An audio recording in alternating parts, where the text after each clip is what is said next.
Now this is how we program the Schlage keypad lever electronic lock.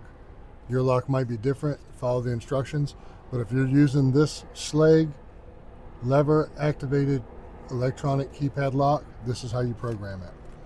Follow the simple instructions. First step, enter the 6-digit programming code, 286321.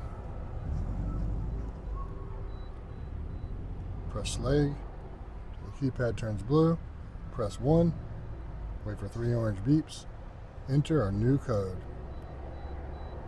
Enter the new code again, turns green, and bam, it's programmed.